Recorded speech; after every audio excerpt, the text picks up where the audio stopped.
पर बैठे सारे महानुभाव, दूर दूर से आए किसान भाइयों बहनों और आप सबको मेरा नमस्कार। अभी कुछ दिन पहले हिसार के जिले में 2 किसानों को जेल हो गई। 2 किसानों को जेल हो गई क्योंकि उन्होंने अपने ऋण का जो इंस्टॉलमेंट था वो नहीं दिया। 2 किसानों को जेल हो जाती है और उसी के साथ एक बड़े उद्योगपति का 6,500 करोड़ रुपए का कर्जा बैंक का, उसमें से बैंक 5,000 करोड़ रुपया एकदम माफ कर देता। किसान की तो जेल हो गई जब उसने एक इंस्टॉलमेंट नहीं पे किया, लेकिन उद्योगपति को 5,000 करोड़ रुपए माफ हो गए, किसी ने सवाल नहीं किया। और ये 1 या 2 या 3 उद्योगपति की बात नहीं है। हमने देखा कि पिछले कई दिनों से एक विषय चल रहा था कि जो अमीर लोग हैं जो जिनके पास पैसा है इतना कि वो कर्जा वापस कर सकते हैं, वो उस कर्जे को वापस नहीं कर रहे हैं, जिसको हम इंग्लिश में विलफुल डिफॉल्टर कहते हैं। ऐसे जो अमीर लोग हैं, 16,000 देश में ऐसे अमीर लोग हैं जिनके पास पैसा है लेकिन वो देना नहीं चाहते। उनका टोटल कर्जा जो है वो 3.5 लाख करोड़ रुपए का है। 3.5 लाख करोड़ रुपए कर्जा है जो उन्होंने वापस नहीं किया। उनको जेल नहीं होती है। उनको सरकार कहती है कि नहीं, बैंकों को भी अपना बचाव करो और इनसे कॉम्प्रोमाइज करो और इनको जाने दो। लेकिन किसान भाइयों को जेल होती है जब भी वो कर्जा अपना नहीं चुका पाते हैं। अभी मैं हाल में राजस्थान में था, तो वहां पर पिछले 4 सालों में 20,000 किसानों की कुर्की हो गई है क्योंकि उन्होंने पैसा वापस नहीं किया, इंस्टॉलमेंट वापस नहीं किया जो कर्जा उनके ऊपर था। और अगर हम सारे देश के उसमें परिप्रेक्ष्य में देखें तो तकरीबन 15 लाख करोड़ रुपया पिछले 10 साल में माफ किया जा चुका है अमीर लोगों का।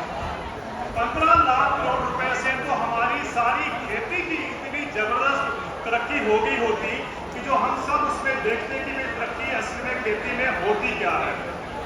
लेकिन वो कर्जा माफ हो गया तो कहीं चर्चा नहीं होती है। और इसलिए मुझे बहुत अच्छा लगा कि अभी हाल में ही एक फिल्म आई है, आपने देखी होगी, हिंदी की, जवान में कम से कम पहली बार शाहरुख खान जी ने एक बात कही है कि जब गरीबों का कर्जा माफ होना होता है तो उनको जेल होती है, जब अमीरों का कर्जा माफ करना होता है तो एक हल्के में, एक झटके में ही वो कर्जा माफ हो जाता है। मुझे लगता है कि इस बात को हमें समझना है कि इसका मतलब क्या है और हम इसको कैसे, इस बात को देश के एक परिप्रेक्ष्य में समझें कि आपके साथ कैसे अन्याय हो रहा है। किसान भाइयों, मैंने बहुत साल पहले एक बात कही थी, वो दोबारा मैं कहना चाहता हूँ। 1970 में जो गेहूं का मिनिमम सपोर्ट प्राइस था, MSP था, वो 76 रुपए प्रति क्विंटल था। 1970 में गेहूं का दाम 76 रुपए प्रति क्विंटल था। 2015 में यानी कि 45 साल के बाद किसान का दाम 1450 रुपए प्रति क्विंटल हो गया। ये तकरीबन 20 गुना की बढ़ोतरी थी। मैंने इसको देखने के लिए कि किसान के साथ कैसा अन्याय होता है, बाकी जो सोसाइटी के हिस्से हैं उनको भी समझना चाहा। सरकारी मुलाजिम की तनख्वाह उसी 45 साल के पीरियड में 120 से 150 गुना बढ़ जाती है।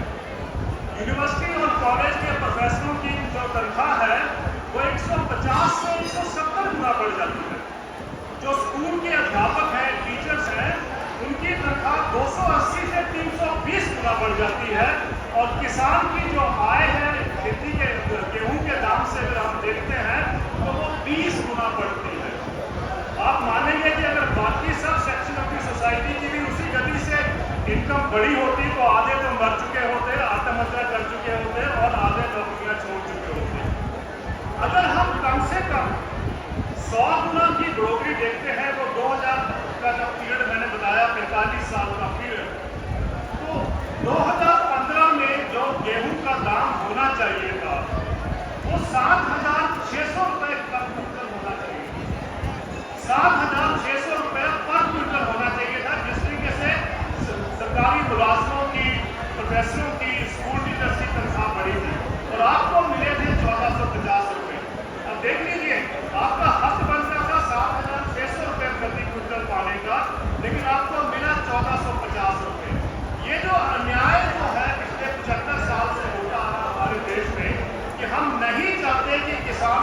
वाजिब दाम दिया जाए। हम नहीं चाहते कि किसान तरक्की करे, हम चाहते हैं कि किसानों को खेती से बेदखल करके शहरों में मजदूर बनाया जाए। ये हमारी राष्ट्रीय जो एक सोच है वो ये है कि किसान बहुत देश के ऊपर बोझ बन गया है, अब इस बोझ को उतारा जाए।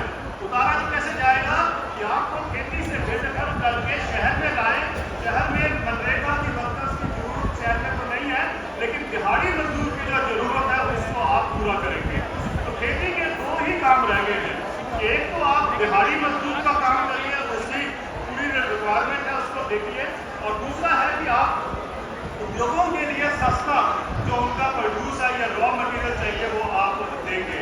किसान भाइयों, ये क्या कारण है कि कोई भी सरकार आती है, तो जब भी किसान को पैसे देने की बात करते हैं तो सब हाथ पीछे खींच देते हैं, सब हाथ पीछे खींच देते हैं, क्योंकि सबको लगता है कि अगर आपको ज्यादा दाम मिल गया, आपकी हालत ठीक हो गई, तो उनका भविष्य खत्म हो जाएगा।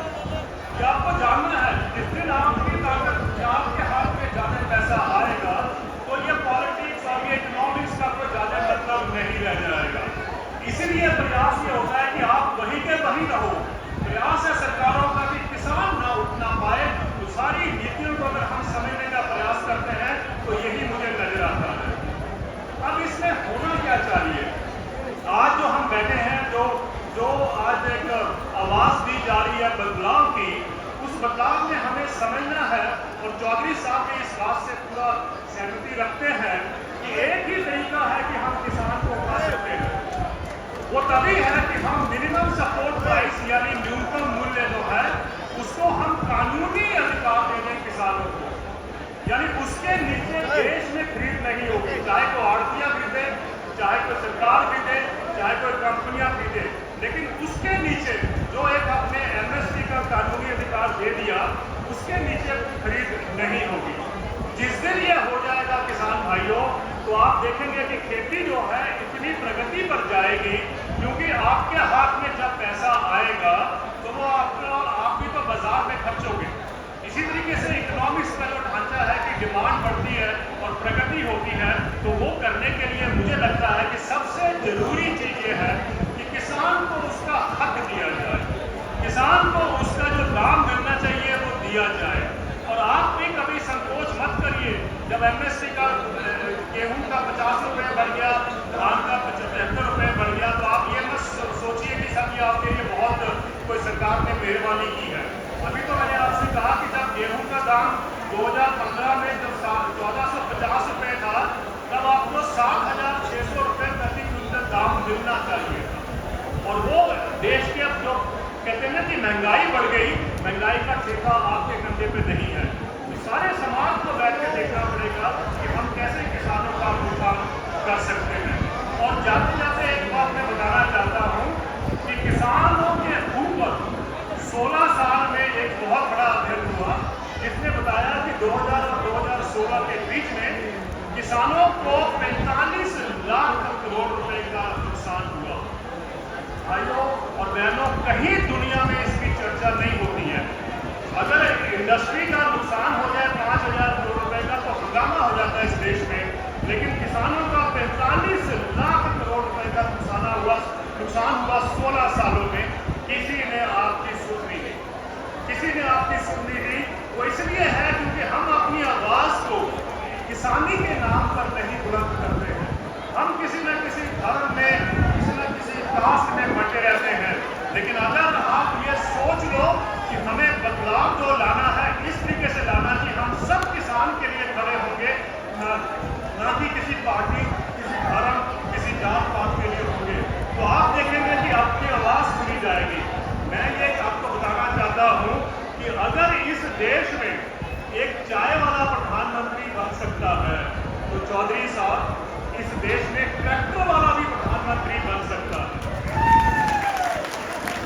और वो तभी हो पाएगा जब आप सब मान के चले कि हम किसान हैं। जिस दिन आपने ये सोच लिया कि आप किसान हैं, किसान की तरह ही वोट करेंगे, तो मेरा आपसे दावा है कि आपकी सरकार बनेगी और आपका ही प्रधानमंत्री बनेगी। ये आपके हाथ में वोट की ताकत है। इस ताकत को समझिए आप किसी के झांसे में मत जाइए।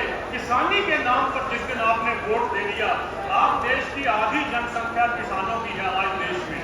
जिस दिन किसानों ने वोट किसानी के नाम पर दे दिया, मेरे को कोई इसमें कोई डाउट नहीं है कि अगली सरकार हो या उससे अगली हो, जो भी सरकार हो किसानों की बनेगी। मैं तो उस दिन का इंतजार कर रहा हूँ कि एक दिन एक ट्रैक्टर चलाने वाला भी इस देश का प्रधानमंत्री बने। बहुत बहुत धन्यवाद। जय हिंद।